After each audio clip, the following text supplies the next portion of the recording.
In August of 2019, Jeffrey Epstein died in a jail cell in Manhattan. I say died because the official story is that he took his own life. Right after this happened, the phrase Epstein didn't kill himself went very viral. For a lot of people, it meant that he just didn't die the way that the official story said that he did. And for some other people, it meant that he's literally still alive. And you may have seen some of the 4chan conspiracies, the ones that I covered last month, the ones that Brew covered a few weeks ago, that maybe Jeffy is still alive and they used a body double and they took, okay? Either way, this has grown to a level in which it is impossible to ignore. From the very bottom, which is just, people consuming what they see on the internet, to the very top, the people who are being implicated by the people who are continuing to investigate this incredibly tragic saga of events for our beautiful country. Did Jeffrey Epstein himself? Is he actually still alive? And is there a guy who just decided to become Epstein for some reason? Maybe, and probably yes. I think yes.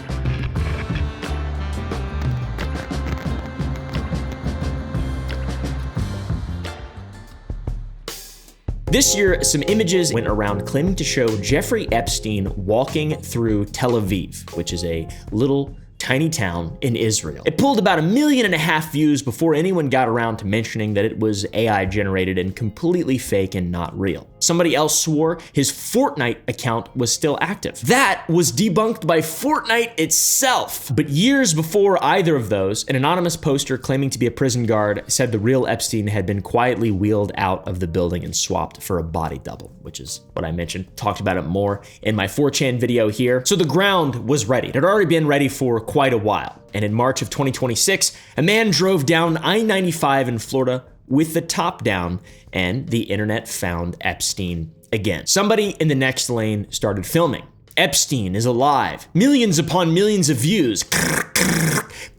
That's what views sound like. There he was, backwards cap, sunglasses, cruising down the highway like he had nowhere in particular to be. But of course, this was not Jeffrey Epstein. It was a retired real estate broker from New York named Peter Simon, and it was a plain case of mistaken identity meme crisis. Simon did not correct the record, and the record went really wild, and this guy leaned all the way into just being a Jeffrey Epstein lookalike, and possibly even Jeffrey Epstein himself. He made accounts, he went on Jimmy Kimmel, he started selling merch, he announced that he's running for mayor, and he built a following of over 1 million people, and almost all of them found him through Jeffrey Epstein and the notoriety that came about from that. This man's name is Palm Beach Pete, and he will tell you constantly in interview after interview that he is not Jeffrey Epstein. Take pictures of me, my autograph,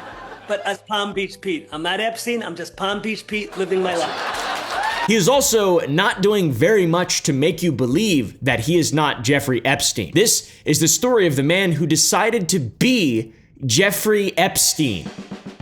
So who is Peter Simon? So, in researching this video, there's a very strange undertone to all of this. For a guy with 1 million+ followers, a national press tour, and a bid for mayor, almost nothing about this guy, Peter Simon, actually holds up when you go looking and start digging. If you start with something as basic as a human being's age, most coverage says that he was born in 1955, which would make him 71 years old. But even that is not nailed down. There is enough public disagreement about his birth year that in June, he sat down for an interview with the creator Matan Even, essentially to argue about how old he is. That's really weird. That's odd. We're not talking about a reclusive hermit from the 1800s or something like that. We're talking about a living man doing press in 2026, basically pretending to be Jeffrey Epstein. And we can't even settle what year that he's born. And I feel like if you can't pin down a man's age, that is a clue to how thin a paper trail underneath that character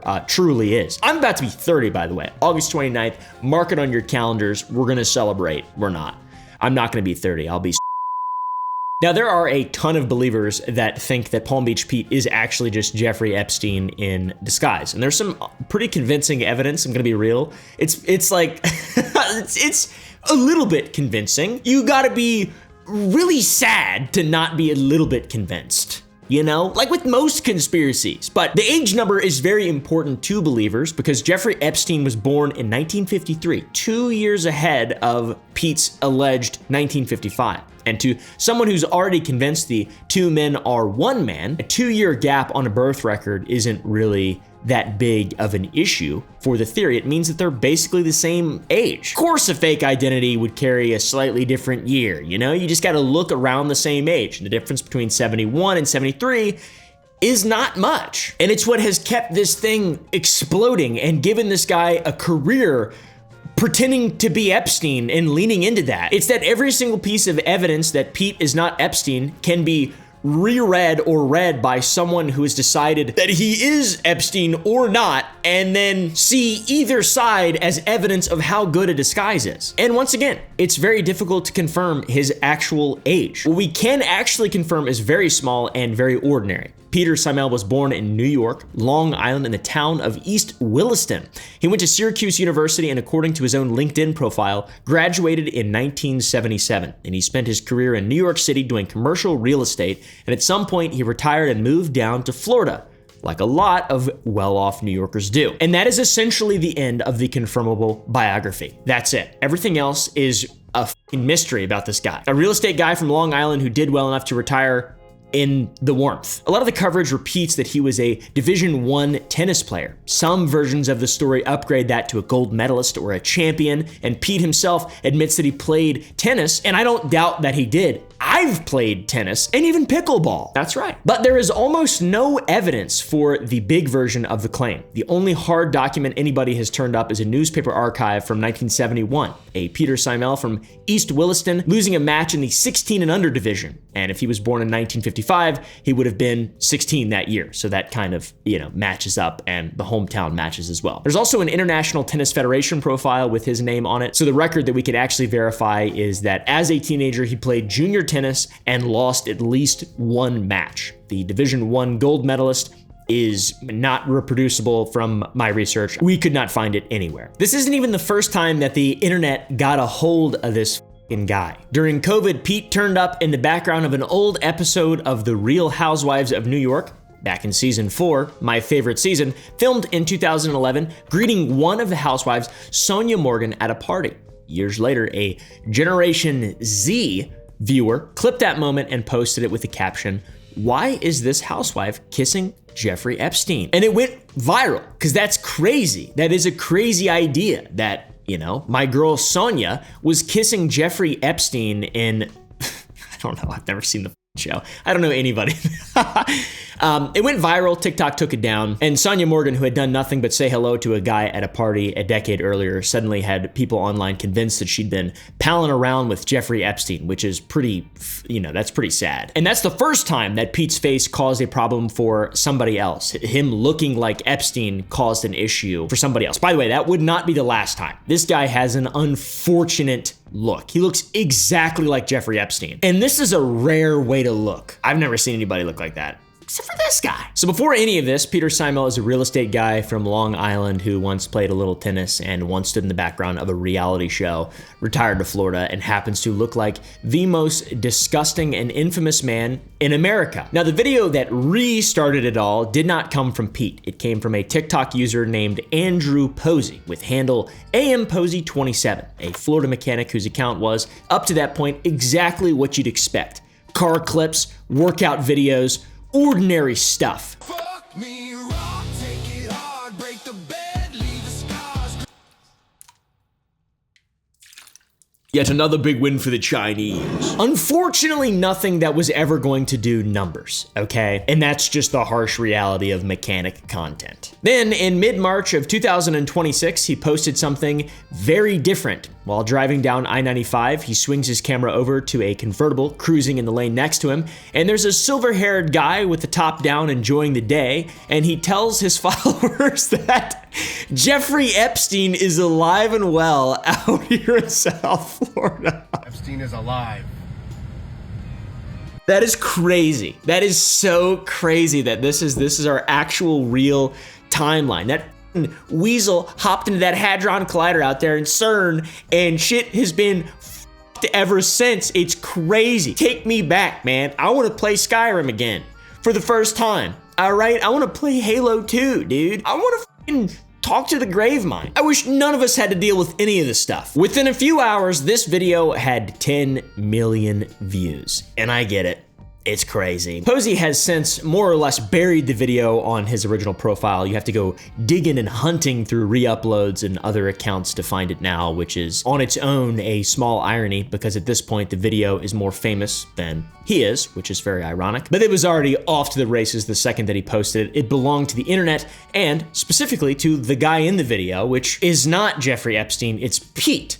The video belongs to Pete, kind of in a weird way. On the other end of it, Pete said after this video, his phone simply would not stop. And the next thing I know, I'm a viral sensation.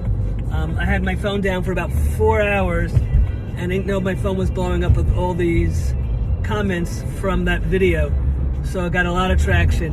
It's pretty crazy. And this is the moment that the whole story turns on. And it gets really gross, to be honest with you guys. I'm all for the internet and memes and having fun, and I really like making fun of people, and it's just kind of something I like to do. And I try to, make more serious, interesting, conspiratorial videos about stuff that's somewhat important. Maybe not, Antarctica, it's not super important, but, like our government lying to us almost 1,000 times to enter the Iraq war, and then doing the same thing about Iran, a war we've ended 50 times. I try to talk about some very serious stuff sometimes, but I do have a penchant for bullshit and memes. I love it. I like having fun and laughing. But unfortunately, this one is really it bothers me so much. The idea that a guy is like making a living, and I'm contributing to it, by the way, making this video. I'm well aware of that. It's so disgusting and repulsive that there is a human being out there who is enjoying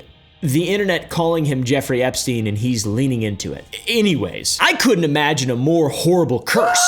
And to be honest, if you're a private citizen and a stranger's video that mistakes you for a dead, infamous offender and pedophile goes mega viral, you have a very easy and very obvious play. Say nothing, post nothing, let the algorithm do what it always does, and then just forget. In a week, it's somebody else's turn to get lambasted and harangued. Pete did the opposite of that. He got on camera himself, same convertible, top up this time, and made a video calmly explaining that he was not Jeffrey Epstein. Then, having just completely cleared that up, he made a whole account dedicated to continuing to just clear it up. And he called it at various points not Epstein. He posted follow-ups, he started doing interviews, and a man supposedly trying to end a case of mistaken identity had within days built an entire public empire persona on top of not being Epstein. And you might feel sad for him. Well, he's not like trying to be Epstein or whatever. No, if you listen to the way that he actually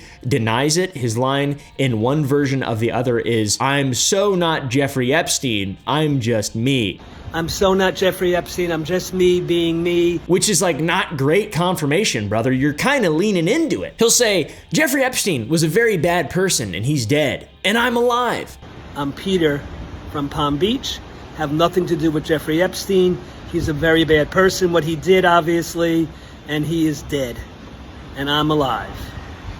Okay, yes, fine, that's awesome. It's just kind of disgusting and really gross. I'm just gonna be real with you. I think it's abhorrent. I think it's abhorrent, like actually, genuinely abhorrent. But anyways, we'll keep going. And I do have a great sense of humor, and I think it is very funny, but also that's a real guy. And that guy, he may be funny, and he may, it's hilarious that he looks like a infamous but he's really leaning into it, and that's gross, okay? And the press and the mainstream news media very happy to help Mr. Palm Beach Pete or whatever the It started local. The Miami Herald was among the first to write him up, and then it snowballed the way that all of these things do, and each outlet handed him to the next. He gave his first real sit down to TMZ, an extremely reputable news source run by extremely reputable friends of Jeffrey Epstein. And the TMZ interview is genuinely most of the reason we know anything about his life at all. Almost every biographical detail traces back to that one interview and a handful that followed. But the coverage just got looser and looser as it spread. The Jerusalem Post ran a write-up describing him as a gold medalist and fashion entrepreneur. Two more claims that, like basically everything else, nobody has been able to independently confirm about the f***ing weirdo. And the specifics don't really matter anymore. He looked like Epstein and he was game to talk about looking like Epstein, and that is basically the entire story, other than the fact that he really likes that being the story, which is weird. And it's that bothers me so much about this whole thing. I wasn't gonna make a video about this. I thought about making a video when it first blew up, but it just keeps on going. And all these appearances, Jimmy Kimmel, the endless local news hits, it's just the same joke. This guy looks like Jeffrey Epstein.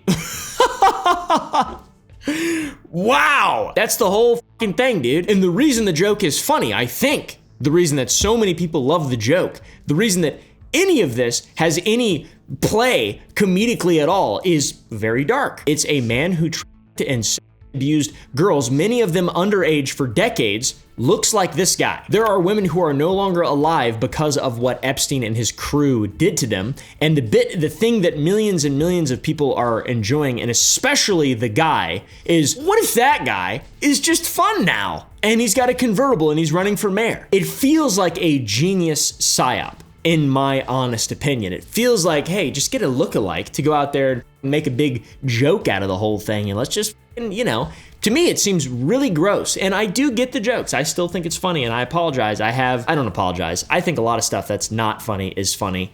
And you can think something is funny, but still take it seriously. You can see the humor. At least I can. I don't know if that's, normal or whatever, but Pete really likes it. He smiles through every single second of it. Now on Jimmy Kimmel, he admits people were already calling him Epstein for years before the video blew up. It's just constant now, and it's his entire life, and he's leaning into it. Do people actually mistake you for him?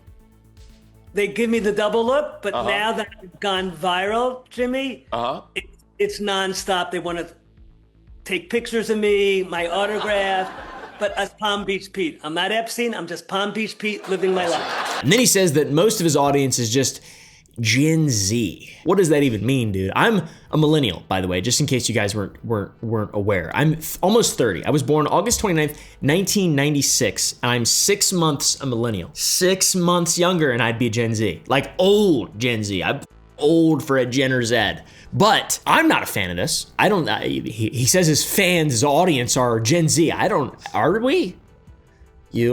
I'm not Gen Z. I'm not a fan of that. I think it's fucking weird. On my favorite news outlet, News Nation, he put it about as plainly as one freaky looking guy can. They will embrace me. Once in a while, I'll get some knuckleheads who call me Epstein, but mostly I'm getting really positive feedback. Palm Beach Pete, wiving my wife. Yes, living your life and heavily playing up your resemblance to a dead infamous.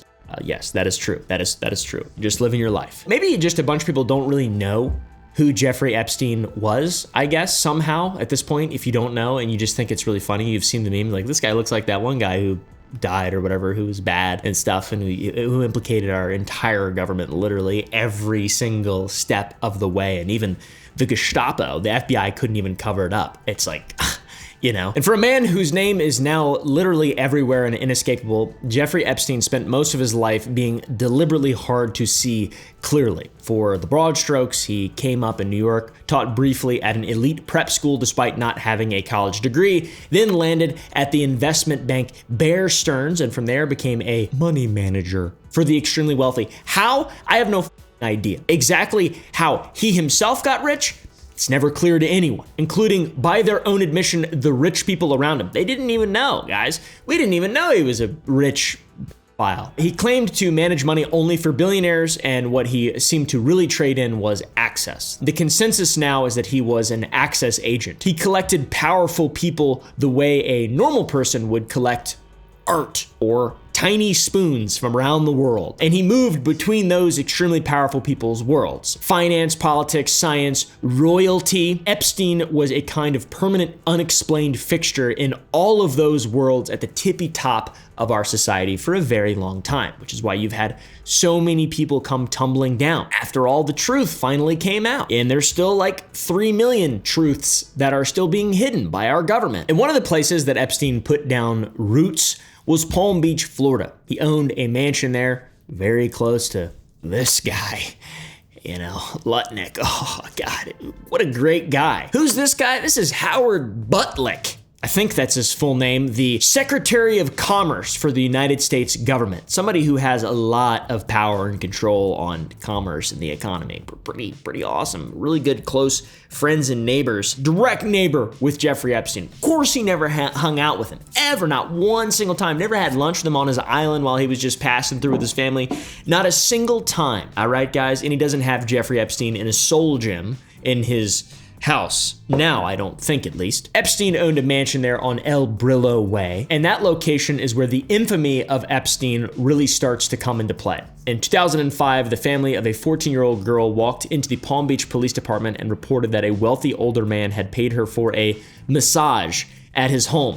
The local police started pulling on the thread, and what came apart was not a single incident, but rather a system that Epstein and Ghislaine Maxwell had set up in that area. Epstein had built a recruitment pyramid of girls, many of them minors, brought to the house under the cover of giving massages, and then they were pressured and used and paid again to go recruit more girls. Investigators would eventually identify more than 30 underage victims. And the Palm Beach police chief at that time, Michael Reeder, believed that he had a serious case, and he became frustrated with how the local state attorney was handling the entire issue, so frustrated that he pushed it up to the FBI and federal prosecutors in Miami, and federal investigators built a 53-page indictment, and on paper, Jeffrey Epstein was looking at the possibility of spending the rest of his life in prison. But that is not remotely what happened, if you don't know, guys. Instead, in 2007 and 2008, the U.S. attorney in Miami, a man named Alex Acosta, signed off on one of the most notorious deals in modern American law, a non-prosecution agreement. The federal case just disappeared. Epstein pleaded guilty in state court to solicitation charges, including solicitation of a minor, and was sentenced to 18 months in a county facility where he was allowed to leave for work release 6 days a week. He served 13 months, and the deal did not just protect him, it granted him immunity to any named or unnamed co-conspirators, aka all the people who helped him, aka all the people, the powers that be in Florida, legally, who gave him this deal. There are a lot of people implicated. The names that we know now, that's just the there is just so many people, and I just wish somebody would take the risk and just say the names. I like Thomas Massey and Ro Khanna and what they did with the whole Epstein thing, but they need to go on the floor of Congress and say all the names. They need to tell everybody everything that they know, or it's just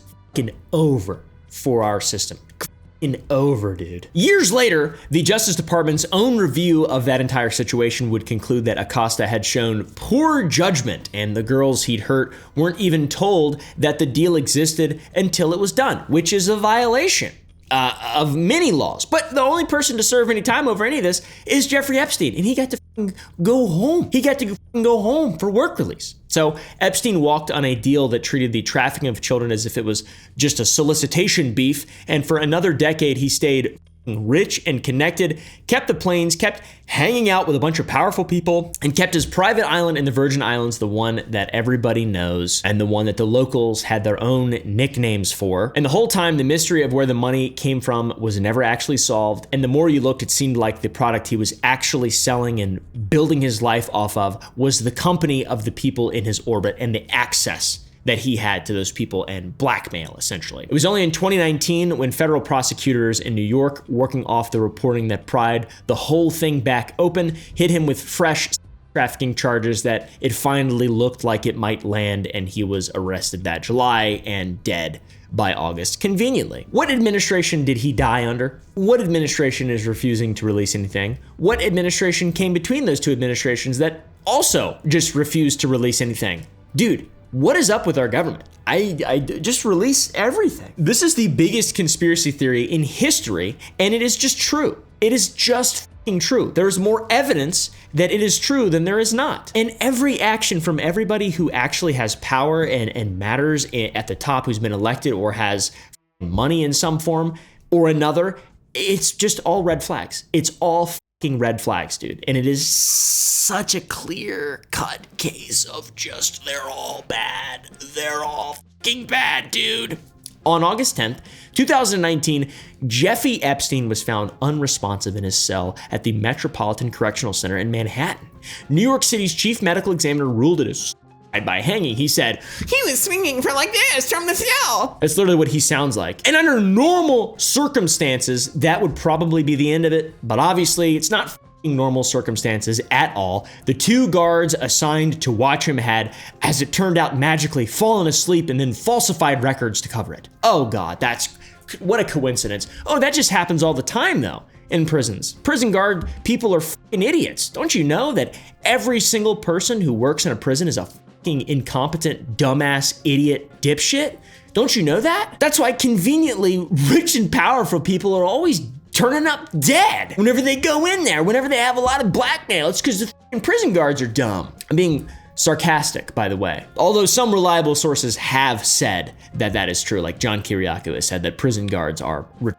Why don't they let the guards talk? Why were the guards like, oh, they would never let because the guards are, yeah, I just stopped myself from saying a word that's not supposed to be. Which, that doesn't seem fair. You know, that doesn't seem fair. Prison guards they're people too, right? It's just another convenient layer to the onion. It's just another obscenely conspiratorial and convenient layer to the onion of obscene conspiracies and convenience. Oh, by the way, the camera that should have been pointed at the area malfunctioned entirely. Great! And when a pathologist named Michael Baden, brought in by Epstein's own family to observe the autopsy, looked at the body, he said the fractures in Epstein's neck looked to him like homicidal strangulation. More like that than hanging, and that in decades of his work, he'd never seen a side leave those particular breaks. So I guess it's just magic then, guys. I guess the official story is the real story. Years later in 2023, the Justice Department's Inspector General reviewed all of it and landed on while also documenting numerous and serious failures by the jail. So the official answer that you probably know is that he conveniently in a building that just is not good at keeping people, I don't know, just there's no cameras. You can just escape, I guess. You can just walk right out. I'm not sure exactly what the justification is there. And all that leads directly into all this, to be fair. I'm talking about Palm Beach Pete, and sure, it's so hilarious. But the thing to understand is that the whole Epstein didn't kill himself. Epstein's still alive. At the very least, he didn't die the way that the official story says. That did not start as a joke. It started as a completely reasonable reaction to a genuinely broken circumstance and set of facts that led to a situation. A man who could implicate everybody powerful died under mysterious circumstances. Cameras didn't work. He was watched by guards who weren't watching, among so many other things. Money transferring between those people. Oh, it's crazy, dude. Hillary Clinton's brother. Apparently, he's just the body that they had was just Hillary Clinton's brother. Did you hear about that? I believe it. I believe it at this point, dude. I don't even give a fuck. It doesn't matter. If I believe shit that makes the government and the powers that be look bad, I don't give a fuck. I don't think they look good. Even without conspiracies and all this insane stuff, they don't look good. They look bad. So might as well just be absolute worst case scenario. Might as well fix shit. And then maybe I'll start being rational again. How about that, you f***ing troglodytes? They're not watching this video. They don't give a f***. They literally don't give a f*** at all. At least we have freedom of speech, I guess, right? And the right to bear arms to protect ourselves and our actual rights. And then there's Ghislaine Maxwell, or Ghislaine Maxwell. Epstein didn't build any of this alone. His partner, Maxwell, was a British socialite and the daughter of a media baron, who I made a video about last week. She was, according to the women who testified against her, the one who recruited and groomed many of the girls, and the person who could walk into, you know, a regular, ordinary life and make a predator setup look like a incredible opportunity because she's a British socialite and all this bullshit. In December of 2021, a jury convicted her on 5 counts tied to that Epstein-related trafficking, and she was sentenced to 20 years in jail. Now she's in Texas and has a dog. So I don't know why she's getting a sweetheart deal too. I don't understand, but that's the accounting basically. An operation that ran for years that harmed a bunch of children and reached some of the most powerful people living who have power over all of us. There is one person in prison for it. One person. That's why people believe Palm Beach Pete is Epstein, because it's like impossible to understand. It's impossible to just comprehend it and believe it and just shut the up about it. I can't shut the up about it, guys. I think about it way too much. There's something wrong with me. I'm partially obsessed with it. I will say that. I hate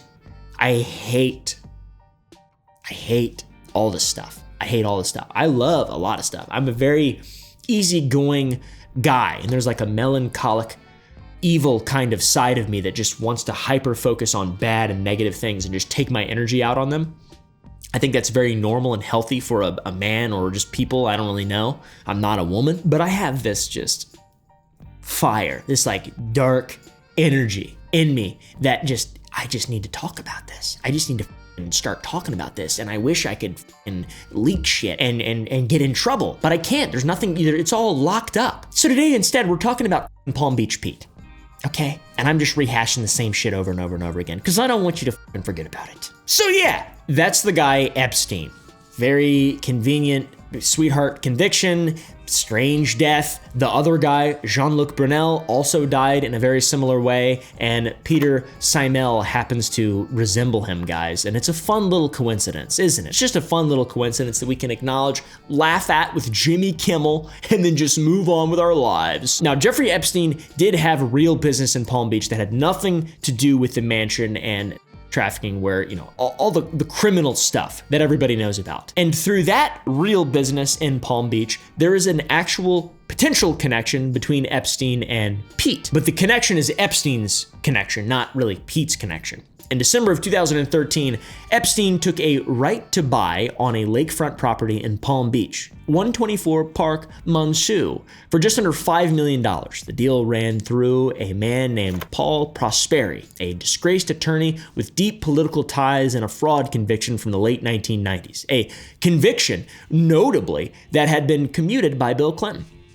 Convenient. Prosperi pitched it the way that these things always get pitched. Hey man, it's a quick flip. Get in as the market turns and wealthy buyers move in behind you. Everybody makes money. It's classic Florida real estate, honestly. But it did not go that way. The whole thing turned into a 2-year headache, and the property itself was a complete and total disaster. We know this because Epstein said that the property was a complete and total disaster. In an email that eventually surfaced in the released files, his verdict on his own $5 million investment was that it was a pigsty. Filthy walls, rust-stained walls, shame on us. He wanted a sure thing and bought bullshit, a money pit. Now, I bring this up because it's the pretty much only hard documented Epstein in Palm Beach real estate story that we have evidence of. And Peter Simel, this guy, has nothing to do with it. And I feel like that's important to mention because the more and more you look at Peter Simel and his connection with Epstein, the less that there is any connection with Epstein and Peter Simel, and more so just Epstein with Palm Beach, and Pete happens to have a connection to that. So it's very odd. So, did Palm Beach Pete know him? He alludes to knowing Jeffrey Epstein. Both men were in New York in the same era and both floated around wealthy circles, Pete's being apparently the Real Housewives orbit. Pete had said he attended a couple of parties where Epstein was also present, so, maybe he bumped shoulders with him. He described Epstein at those parties as creepy and off by himself on a couch and mysterious about where his money came from, which is like pretty much how everybody describes Epstein at this stage of his life. It is the you don't exactly have to go to a party to know that about Jeffrey Epstein. You could just read an article about him and know all of that stuff. So it's weird that Pete feels the need to just associate. It's really odd. Back in the day, when I was living in the city, I went to a couple of parties and Epstein was there at a party, and he was kind of creepy, just sitting on a couch, staying to himself. And he wasn't the magnitude that he is or was. So he wasn't a big deal. He was mysterious. People didn't know how he made his money and where he, what his story was. But And Pete's account of all this has its way of drifting and has gotten more vague over time. In some tellings, it's just a couple of parties that Epstein was at. In others, it's brief encounters at social events around Palm Beach over the last couple of decades, which that is plausible because we know Epstein was trying to buy properties there in the early 2010s, like we mentioned earlier. And the details change depending on the interview, which is not exactly what you'd expect from a real memory, but is exactly what you'd expect from somebody just adjusting their story on the fly, which is sad, but oh well. And at one point, Pete went even further and claimed that he actually knew Epstein's brother Mark and ran in the same circles back in the 90s. And there's just no record of that, no photos, no emails, no court documents. It's the same total absence of paper that surrounds his gold medal, his marriage, his kids, most of the other things that Mr. Petey says about himself. He even took a lie detector test about it for some fucking reason on a show hosted by the creator Nico Gordo. And when asked if he'd been in the same room as Epstein, the analyst said the results showed deception. So that's even more sad. If the guy's just lying about all this, it's fucking really gross. the answer was yes. I was in a room and he was in the same room. No, I'm getting a little deception there. To be clear, polygraphs are not admissible in court for a reason. They measure stress, they do not measure honesty, and no one released the actual questions or the charts or anything like that. We're taking a funny TV segment at its word, so it's not really proof of anything. But there's also no proof that Pete knew Epstein in any way. So what does Palm Beach Pete get out of all of this? Money and fame, I guess. Any attention is good attention. That's kind of the motto for the internet and people making videos and stuff. It's just, it's money. Peter Seimel has turned into a living meme. He looks like Epstein. What else is he gonna do? People stop Pete on the street for photos and autographs, and he is on camera. Seems like having the time of his life. And in late May of 2026, he announced that he's running for mayor of Palm Beach. So I don't know how that's gonna work. So what is he running for? What's his platform, guys? He wants to give the town free dog walking, free fitness classes, free Botox, and something that he calls mother-in-law therapy. He wants to lease every resident a convertible for a year free of charge so the whole town can feel the same top-down Palm Beach breeze that he felt in the video that made him famous. He wants to build out pickleball and paddle courts and hand out free tennis lessons, which circles back naturally to the Division I tennis career that we haven't been able to verify. And then the centerpiece of the whole campaign, a pipeline running the entire length of the coast to pump in New York City water so that Palm Beach can finally have real bagels and real pizza, because everybody knows that the secret to those is in the water, guys. Pete, it's a joke, obviously. It's also clearly a business. He's trying to make money off of this. His campaign website runs on a Shopify backend. If you scroll to the very bottom of the page, it tells you that it's a store. He sells coffee mugs, hats, bullshit visors, I don't know, something called Hot Girl Baby Tea, and I don't know, a candle as well, guys. The contact form is an email, it's P-mail. There's a shirt that's a beat for beat satirical lift of the Vote for Pedro shirt from Napoleon Dynamite, but it says Vote for Palm Beach Pete. Yeah, man, it's pretty cool. Every policy comes attached to something that you can actually buy. He says he's self-funding and that whatever you spend goes towards the campaign, but no quantity of hats is building a water pipeline to the Florida coast. It's obviously a troll or a joke of some kind, a very funny one, albeit. He can't even formally qualify for the race until 2027. So it's it's very epic. No campaign manager, no marketing budget, guys, just influencers online promoting him. And Matan, even Nico Gordo, Jimmy Kimmel, Alex Jones. You don't need an organization. You don't need a super PAC. You don't need Israel. You just have to look like Jeffrey Epstein, and then you can start a campaign, apparently. Pete says that everything you buy funds the campaign, but obviously it's a joke. I don't understand. Is he lying about all this stuff? So he's just like stealing money from people? I'm not sure what's going on. He just wants money for a I don't really know. It seems like a big satirical thing, and Hot Girl Baby Tea. No refunds. His whole campaign and all of this notoriety that he's built off of looking like Jeffrey Epstein. If you buy hats, candles, and Hot Girl Baby Tea in the name of his campaign for some unknown ungodly reason, he's not refunding it. There's no mechanism to refund. It's just Palm Beach Pete's money now. Is he actually trying to become the mayor of Palm Beach? No, obviously not. So what about the conspiracy? Because everything we've talked about up until this point is sad, nonsensical bullshit. A lot of people seriously took one look at Pete and just said, oh, that's Jeffrey Epstein. That's not a lookalike at all. That's not a meme. He's alive and he's hiding in the most obvious, dumbest place. Plain sight, but it's working somehow. If it is actually him, you know?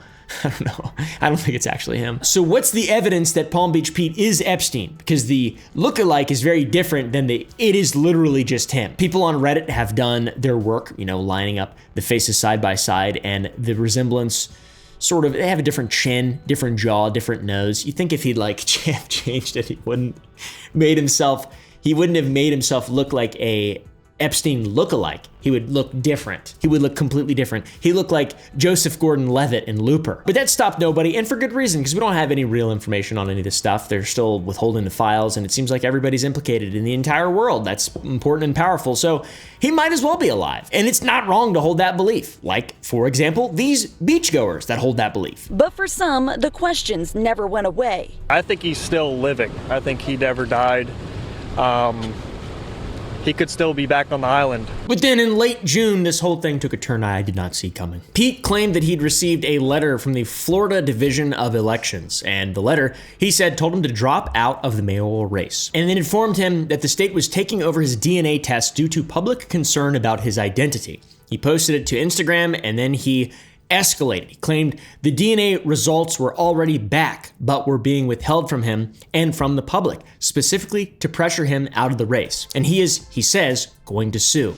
Guys, it's Palm Beach Pete, and I'm really pissed. I got a letter from the Division of Elections from the state of Florida regarding the irregularities concerning my DNA test. And they're asking me to suspend my campaign and take a step back. I'm not going to suspend the campaign. I'm getting legal involved, but I'll be back. But I'm going to be traveling for a while, so you're not going to see me around for a bit. But I'll make the best mayor Palm Beach ever had, and I'll fight this tooth and nail. Peace out, Palm Beach Pete. This guy is so sad. This is insane. This is obviously not real. None of this is real. There is no evidence that any of it is real. No major outlet has confirmed it. Florida's election officials have not said one word about it. Why the f would he be getting any DNA test? It's all just some meme. It's all just a big old meme, guys, you know? And it's a really good, funny one. He can't even qualify for the race until 2027, so a letter in 2026 ordering him to abandon a campaign that hasn't even formally begun to exist over a DNA test that no agency has ever claimed to be running because of the idea that this guy might be actually Jeffrey Epstein or whatever the like, that's crazy. There is no real link between this guy and this guy. They look alike. It's definitely not Jeffrey Epstein after some minor surgery to make him look slightly different. It is literally just this guy who is loving the attention that he's getting, pretending to be, but like not pretending to be, but deciding to be, but not decide, trying to conflate a troll that maybe he is Jeffrey Epstein and then trying to make money off of it. It's pretty gross, to be honest with you. And I think a lot of stuff's funny that is gross. And it's just like right on the precipice. First time I saw it, I was like, oh, that guy, it sucks to be that guy. That's terrible. You know, you see him with the top down, like that would suck to look like Jeffrey Epstein. That's crazy. Man, that sucks.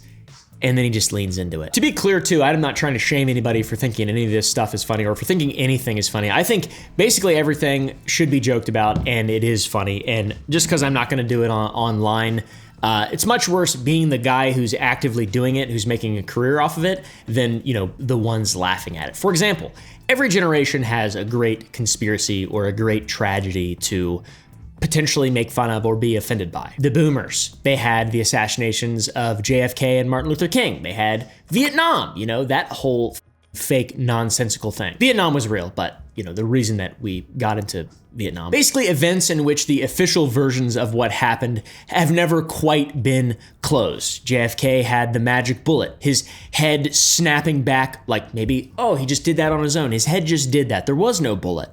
Gen X has the deep state, the Franklin scandal, which I need to do a full video about. It's obscene and a lot of people don't know about it. And that air is feeling where it's starting to become clear that business is always happening somewhere behind a curtain. Millennials, like me, got 9/11, which was on video and right out in the open. You got the passports magically falling down. Saudi Arabia is the magical bad guy. The dancing Israelis by the flower truck. The fact that our intelligence agencies knew a lot about it. This is Gen Z's 9/11, pretty much, all right? Not that a bunch of terrorists flew airplanes into a building and thousands of people died. That's a tragedy in and of itself. I'm talking about the mimetic essence of an event happening that is horrible, objectively horrible. It's abhorrent, bad, and evil. And then a bunch of people believe one thing with a bunch of evidence, and then the official story is just this wrong thing. There's a bunch of dissonance in the middle of it. There's no truth ever comes out.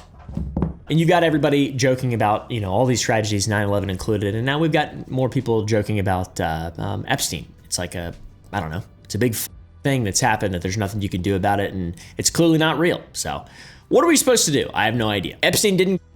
Ghislaine is in a minimum security prison camp after having a sit down with the DOJ. There's still a bunch of unreleased files, and Palm Beach Pete's making money really leaning into the joke that he looks exactly like Epstein. It's awesome, guys. Anyways, thanks for watching. If you enjoyed, press the like button down below, and I'll see you in the next video.